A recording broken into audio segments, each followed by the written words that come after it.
بسم اللہ الرحمن الرحیم نحمدہ ونصلی ونسلم علی رسولہ الکریم اما بعد۔ خطبات حکیم الامت میں اب آگے حضرت اولاد کا فتنہ۔ صاحبو، آج کل کی اولاد تو بیشتر ایسی ہی ہے کہ وہ خدا سے غافل کرنے والے ہیں، بس جس کے نہ ہوئے وہ شکر کرے کہ اللہ تعالیٰ نے سب فکروں سے آزاد کیا ہے۔ ان کو تو چاہیے کہ وہ تو اطمینان سے اللہ تعالیٰ کی یاد کریں۔ بعض عورتوں نے مرید ہونا چاہا تو میں نے ان سے شرط کی کہ دیکھو رسمیں چھوڑنا پڑیں گی۔ کہنے لگیں کہ میرے کچھ ہے ہی نہیں، بال نہیں، بچہ نہیں، میں کیا رسمیں کروں گی؟ میں نے کہا کرو گی تو نہیں، لیکن صلاح تو دو گی۔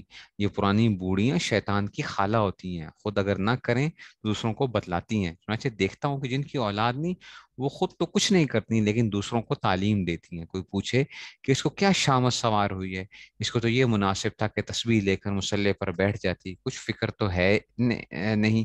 اللہ تعالیٰ نے سب باتوں سے فارغ کیا تھا، وقت کی قدر جانتی، مگر یہ ہرگز نہ ہو سکے گا۔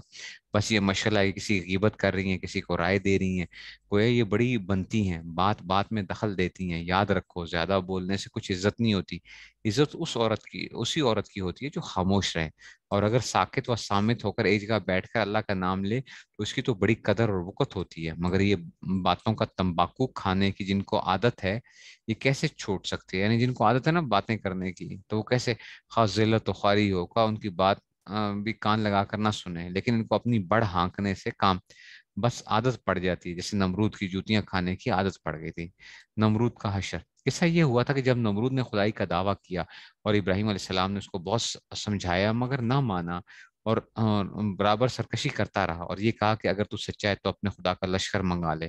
جانتا تھا کہ ان کا معاون و مددگار کون ہے، اور اپنے لشکر اور خد و حشم پر گھمنڈ تھا۔ حضرت ابراہیم علیہ السلام نے بوحی الہی اس کو اطلاع دی کہ فلاں دن خدائی لشکر آئے گا، تو تیار ہو جائے۔ چنانچہ اس نے لشکر کو مہیا کیا، اور خیال کرتا تھا کہ ابراہیم علیہ السلام کا یہ خیال ہی خیال ہے۔ چنانچہ تھوڑی دیر میں مچھروں کا ایک غول ایک جانب سے آیا، اور ایک ایک مچھر نے ہر سپاہی کے دماغ میں گھس کر کام تمام کیا۔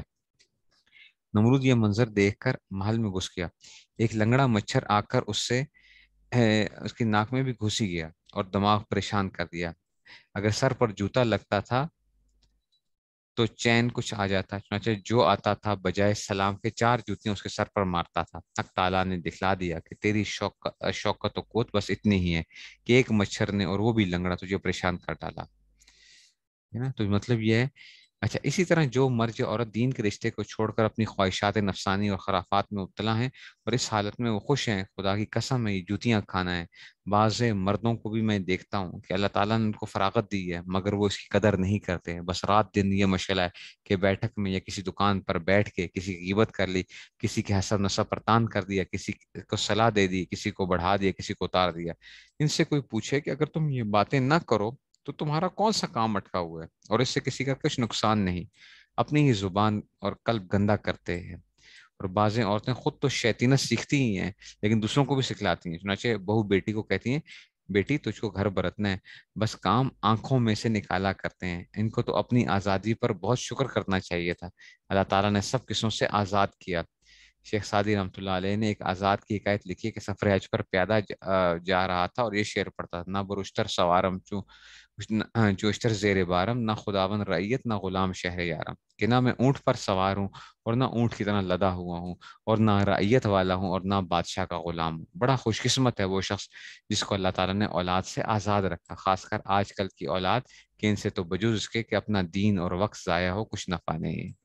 مطلب آج کل کی جو اولاد ہوتی ہے یہ بڑا وقت ضائع کرتی ہے انسان کا۔ نیک اولاد ہو تو وہ واقعی بڑے انسان کے کام کی چیزیں آگے وہ بتائیں گے، اس میں سے کہ اولاد نعمت ہے بہت بڑی، لیکن یہ جو آج کل کی اولادیں جو ہیں وہ وقت ضائع کرتی ہیں انسان کا، اور اس میں سے تو ان کی تربیت کی طرف فکر کرنی چاہیے۔ اور جس کی اولاد نہیں ہے تو اسی پہ اللہ تعالیٰ کا شکر ادا کرے۔ اللہ تعالیٰ کے ساتھ تعلق بنانے میں ضروری نہیں ہے کہ اولاد ہوگی تو تعلق بنے گا، اولاد نہیں ہوگی تو تعلق نہیں بنے گا۔ اللہ تعالیٰ کے ساتھ تو ویسے بھی تعلق قائم کیا جا سکتا ہے۔ اللہ تعالیٰ ہمیں جو ہے صحیح سمجھ نصیب فرمائے۔ واخر دعوانا الحمد للہ رب العالمین۔